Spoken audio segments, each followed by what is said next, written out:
अस्सलाम वालेकुम फ्रेंड्स, आप देख रहे हैं अल मक्का टेक एंड बिजनेस। अब दुनिया भर से हमारे तमाम व्यूअर्स को नाइट मार्केट अपडेट में बहुत बहुत खुश आमदीद।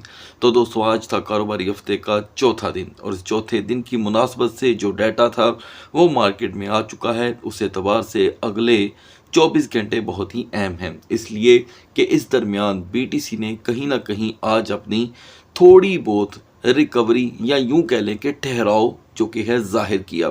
ये वो ठहराव है दोस्तों जो एतवार के दिन से लेके हमें आज सुबह तक देखने को नहीं मिला, या यूं कह लें कि BTC ने अपना एतबार पूरी तरह से खो दिया, क्योंकि 65,500 की सपोर्ट ब्रेक होने के बाद हम कहीं भी उसमें यहाँ पर कंसोलिडेशन जो है वो नहीं देख सके। एनीवे, BTC का चार्ट हम आगे चल करके दोस्तों डिस्कस करेंगे। पहले देख लेते हैं कि यहाँ पर जो US वीकली जॉबलेस क्लेम था वो क्या लेकर के आया है और क्या रंग उसका मार्केट में आ सकता है। देखिएगा, इस पिछले 3 दिन के तीनों डाटा मार्केट के हक में नहीं थे, ये तो मैंने आपसे शेयर किया, लेकिन हमें ये भी नहीं भूलना चाहिए कि पहले दिनों में जो पहले 97 डेज थे उनमें जो डाटा थे वो कौन से मार्केट के हक में थे? बिल्कुल नहीं थे, तो भी मार्केट पंप हो रही थी। तो इसे कहते हैं दोस्तों तकरीबन मार्केट के वो सेंटिमेंट्स जिन्हें हम बाजुकात सोचना भूल जाते हैं। Anyway, US weekly jobless claim ने यहाँ पर जो रिपोर्ट शो की है वो बड़ी इंटरेस्टिंग है। बेरोजगारी की रिपोर्ट दोस्तों एक अलहदा चीज़ होती है। व्यूवर्स का ना आज हमारा जो कमेंट सेक्शन होता है उसमें एक सवाल था और हमारे बड़े ही रिस्पेक्टेड व्यूवर थे जिन्होंने पूछा कि ये तमाम डाटाज जो हैं ये तो जॉब से जुड़े हुए हैं, तो हमें कैसे पता चलता है कि ये डाटा किस लिए? देखें दोस्तों, मैं हर डाटा का और उसका जो बेसिक US की इकोनॉमी को हाईलाइट करना है उसका तरीकाकार तक हर दफ़ा शेयर करता हूँ। तो अभी के लिए ये जानना ज़रूरी है कि जो आज का डाटा था इनिशियल जॉबलेस क्लेम, ये बेसिकली ये चीज़ ओपन करता है कि कितने लोगों ने घर में बैठ के बेरोज़गारी क्लेम की। ठीक है जी। और जो आज की फोरकास्ट थी दोस्तों वो तो रुल गई। ठीक है, फोरकास्ट से कहीं ज़्यादा यहाँ पे लोगों ने घर बैठ के बेनिफिट्स को यहाँ पर क्लेम किया है। अगर आपका कोई रिश्तेदार या कोई जानने वाला बाहर रहता है तो आपको पता होगा कि वहाँ पर मोस्टली यूरोप में, अमेरिका में एक बड़ा बेहतरीन असूल पाया जाता है। वो ये कि जब आप वहाँ के एक ज़बरदस्त और बड़े ऑनेस्ट शहरी हैं तो बेरोज़गारी की मद में आपको बेनिफिट मिलता है। ठीक है जी। और आप में से भी कई लोग होंगे जो इस वक्त वीडियो देख रहे होंगे जो बेनिफिट मुश्किल दौर में ले लेते हैं। अब एशियन कंट्रीज़ में ऐसा नहीं होता। ठीक है, तो ये वो बेनिफिट है जो वहाँ पे लिया जाता है, लेकिन इसका आखिरकार गवर्नमेंटों को लॉस ही होता है, फ़ायदा कोई नहीं होता। लेकिन ये भी अच्छी चीज़ है कि उनका टैक्स सिस्टम जो है वो मजबूत है और उसकी निस्बत ये चीज़ें यहाँ पे आती हैं। अब फ़िलहाल 13,000 अफराद ये बात शो करती है कि कमज़ोरी है इकोनॉमी के अंदर कहीं ना कहीं। अब याद रहे, मैं ऑडियंस को बताना चाहता हूँ कि इनिशियल जॉबलेस क्लेम पिछले 3 माह से कमज़ोर आ रहा है। शायद अगर मैं कहीं गलत हूँ तो एक दफ़ा अच्छा आ गया होगा। एक बार तो दोस्तों ये 80,000 तक क्लेम बढ़ गया था और मार्केटों में एक अच्छा मोमेंटम देखा गया था। आज ये 13,000 का जो लॉस है इसके नतीजे में मार्केट के अंदर कोई पंप तो नहीं देखा गया दोस्तों, अलबत्ता ठहराव देखा गया। वो ठहराव जिसके लिए सभी को इंतज़ार था कि कम से कम ये मार्केट में ठहराव आए और कहीं एतबार देखने को मिले। अब कल भी मार्केट में डाटाज हैं, जुमे का दिन है, बड़े इंपॉर्टेंट डाटा है, लेकिन इनिशियल जॉबलेस क्लेम से ज़्यादा इंपॉर्टेंट नहीं है, ये मैं आपको अभी बता देता हूँ। ठीक है, तो जो अनएम्प्लॉयमेंट बेनिफिट्स यहाँ पे इंक्रीज़ हुए हैं ये एक्सपेक्टेड था कि कम होंगे। मुझे ऐसे लगता है दोस्तों कि मार्केटें अभी इम्यून हो रही हैं इन हालात की। अगर वो इन हालात को जज़ब करने में कामयाब हो जाती हैं तो कुछ बेटरमेंट देखी जा सकती है। ये कोई फाइनेंशियल एडवाइस नहीं है दोस्तों, ये एक तजिया है एक रिपोर्ट का। मैं गलत भी हो सकता हूँ, आप प्रॉपरली खुद भी इसके ऊपर रिसर्च करें। मैं हमेशा कहता हूँ डू योर ओन रिसर्च। आपकी रिसर्च, आपका नतीजा, आपका तजर्बा आप कमेंट सेक्शन में आके ज़रूर लिखा करें, हमारे लिए वो बहुत ही अहम होता है। इस दरमियान दोस्तों मैं आपको बता दूं कि एक और वो जो सीज़ फायर सुबह मैंने आपके साथ शेयर किया था वो अपने पाया तकमील तक पहुंच रहा है। अगर वो पहुंच जाता है तो अच्छी बात होगी, क्योंकि ऑयल प्राइसेस आज हुए हैं क्रैश। 15 सेंट की कमी हुई है दोस्तों DXY इंडेक्स के अंदर। 99 हम तकरीबन 55-56 पे पहुंच चुके हुए थे और इस वक्त ये 15 सेंट की कमी कोई छोटी कमी नहीं है। इसी की कमी की वजह से हमने आज देखा कि XAUT ने एक मरतबा फिर से सर उठाया, जो कि बेहतर नतीजा रहा और क्रिप्टो मार्केट में भी कुछ ठहराव आया। लिहाजा इंडेक्स के ऊपर मुसलसल नज़र रखिएगा। लास्ट में दोस्तों मैं बताता चलूं कि जिस सीज फायर की हम बात कर रहे थे, सिर्फ उसकी बात होने पे WTI फिर क्रैश कर गया है। ठीक है जी, इसकी अपडेट हमने फौरी तौर पे हमारे व्हाट्सएप चैनल पे हमारी ऑडियंस के लिए हमने शेयर कर दी थी और शेयर करने का मकसद यही होता है कि आप फौरी तौर पे उस चीज़ से आगाही हासिल करें। अब इस वक्त WTI में 3.64 और ब्रेंट के अंदर 3.19 की कमी हुई है। ये वही कमी है या वही लेवल्स हैं जो हम इतवार के दिन देख रहे थे। अब कल मिसाल के तौर पे पेपर वर्क कंप्लीट हो जाता है अगर इस सीज फायर का, तो इसमें और कमी वाक़या हो सकती है, लेकिन मैं उसकी हद आपको अंदाज़न बता सकता हूँ कि 85 तक क्रूड जो है वो आ सकता है और ब्रेंट, अगर मैं गलत नहीं हूँ तो दोस्तों 90s के लेवल को ब्रेक कर सकता है, क्योंकि इसकी भी अहमियत है खित्ते के अंदर गल्फ़ के। तो अब बढ़ते हैं मार्केट की तरफ। तो दोस्तों मार्केट ने यहाँ पर इस रिपोर्ट का इतना जो कि है असर लिया है कि कैपिटलाइजेशन में हुआ है थोड़ा सा इजाफा, और जाहिर बात है जहाँ पे कमी का सिलसिला जारी था वहाँ पे थोड़ा सा इजाफा कहीं पे होप क्रिएट करता है। डोमिनेंस में कोई खास फर्क नहीं आया। टॉप ट्रेंडिंग के अंदर हमें इस वक्त वर्ल्ड कॉइन और नियर प्रोटोकॉल देखने को मिल रहे हैं, जो दोनों ही यहाँ पर फंडामेंटल की लिस्ट से बहुत ही दूर हैं। तो दोस्तों बिना टाइम वेस्ट किए हम BTC का यहाँ पर तजिया स्टार्ट करते हैं, जो कि बहुत ही अहम है। आज के दिन दोस्तों ये बात तो आप जानते ही हैं कि अर्ली मॉर्निंग में BTC 61,000 तक पहुंच चुका था। सेकंड ट्रेडिंग सेशन में जहां पर रिपोर्ट्स आई, यानी कि इनिशियल जॉबलेस क्लेम आया, उससे पहले ये फिर एक मरतबा 62,262 पे चला गया था। ये बात तो आप बहुत अच्छे से जान चुकी हैं कि अब BTC की कोई सपोर्ट नहीं है। फ्री फॉल सुबह का हमारा टाइटल था, वो बेवजह नहीं था, पूरी जिम्मेदारी के साथ आप व्यूवर्स के लिए शेयर किया गया था, इसलिए कि फ्री फॉल का मतलब होता है कि अब कोई सपोर्ट नहीं है। अभी भी 48 घंटे दरकार हैं इनिशियल जॉबलेस क्लेम के बाद कि हर मार्केटें कहाँ पर आखिरी जो कि अपनी सपोर्ट है उसको जाकर यहाँ पर टिमटिमाती हैं। 62,262 से पंप, 61,000 से पंप, तो सपोर्ट अभी कोई भी नहीं है।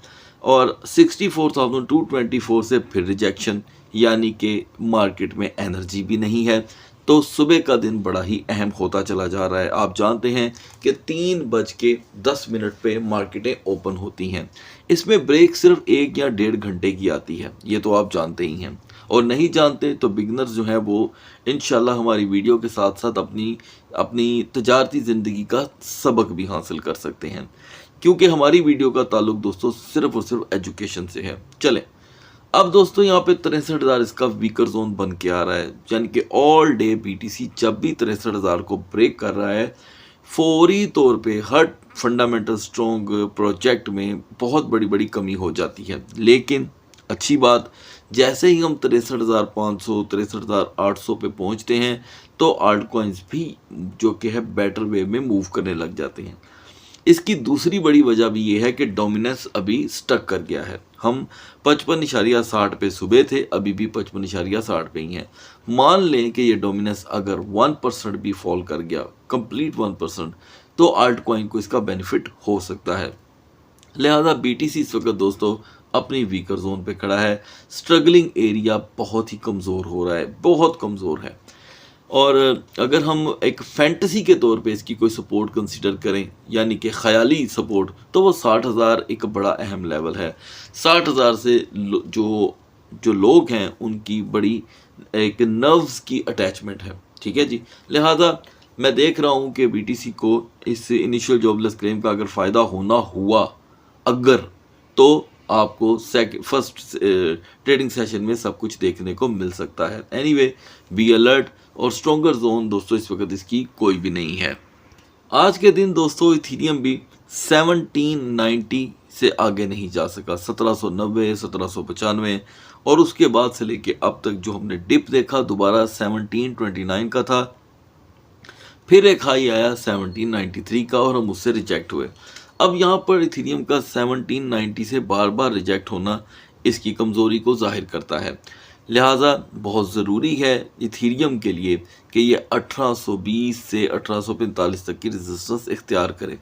अगर ऐसा नहीं होता, हम 1750 पे ही रह जाते हैं, तो इथेरियम के लिए ये पोजीशन बड़ी ही नाकाबिले बर्दाश्त हो जाएगी और 1775 और 1780 के नीचे नीचे ही इसकी मार्केट रोटेट होगी, जिसके चांस फिलहाल कम हैं। बढ़ते हैं आर्ट कॉइन्स की तरफ।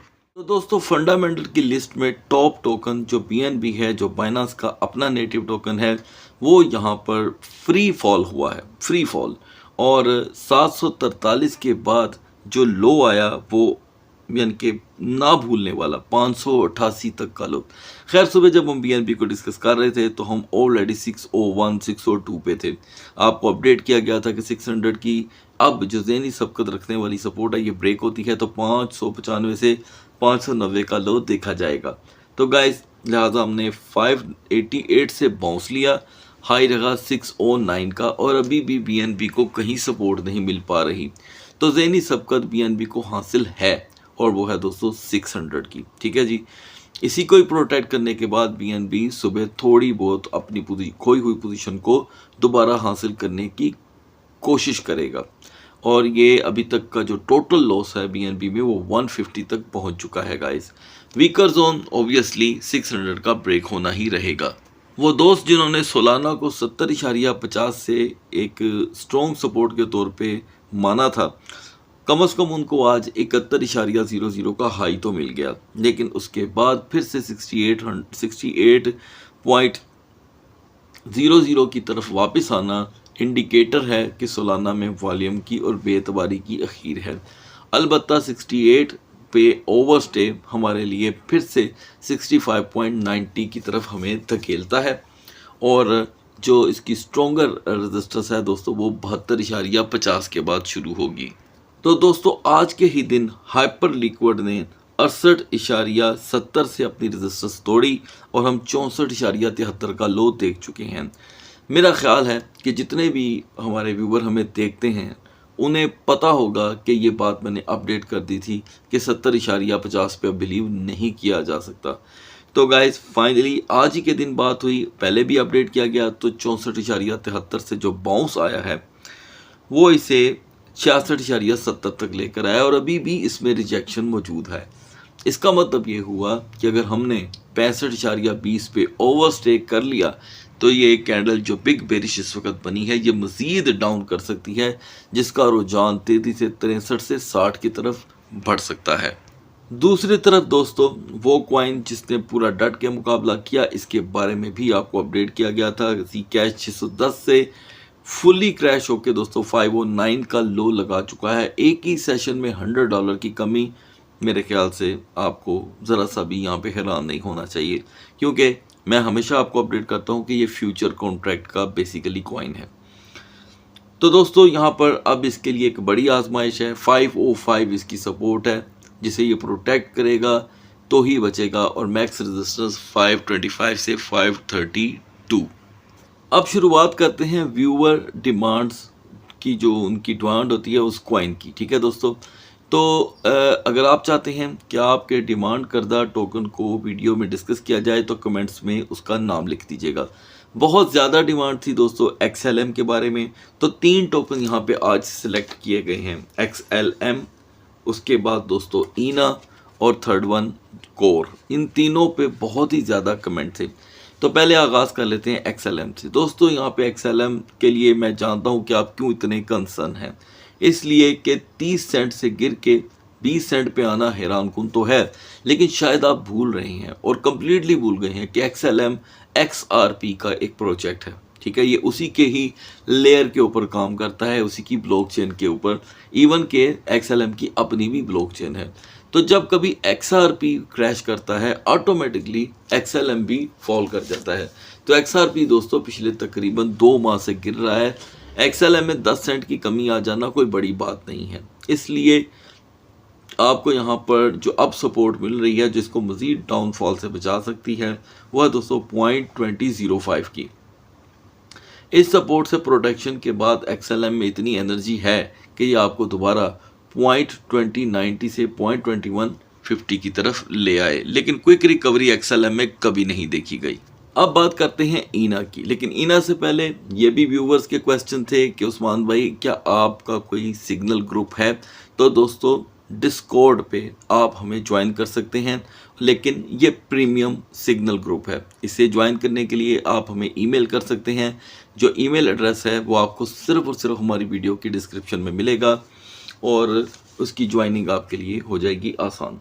अच्छा जी, यहाँ पर दोस्तों हम देख रहे हैं कि ईना 0.1050 की रेजिस्टेंस तोड़ चुका है। 0.1050 की रेजिस्टेंस इसके लिए इतनी अहम थी जिसने इसे आहिस्ता आहिस्ता एनर्जी दी और यह 0.1150 तक पहुंचा। अभी भी ईना जो है दोस्तों एक बंद गली में खड़ा है। इसका यहाँ पर ओवरस्टे इसे 0.0970 से 0.0950 की तरफ धकेलता है। लास्ट में हम बात करेंगे दोस्तों कोर कॉइन के लिए, इसलिए कि कोर ने यहाँ पर जो अपनी पोजीशन शो की है 0.0319 के बाद, ये इसका अब तक का सबसे बड़ा लो है 0.0279। तो कम से कम इसकी ये बात तो प्रूव होती है कि इसकी नेक्स्ट जो सपोर्ट होगी, लेकिन वो स्ट्रॉन्ग नहीं है, 0.0250 की है। वहाँ से बाउंस अगर हम एक्सपेक्ट कर भी लें तो वो 0.0295 से 0.0310 तक देखा जा सकता है हालात की मुनासबत से।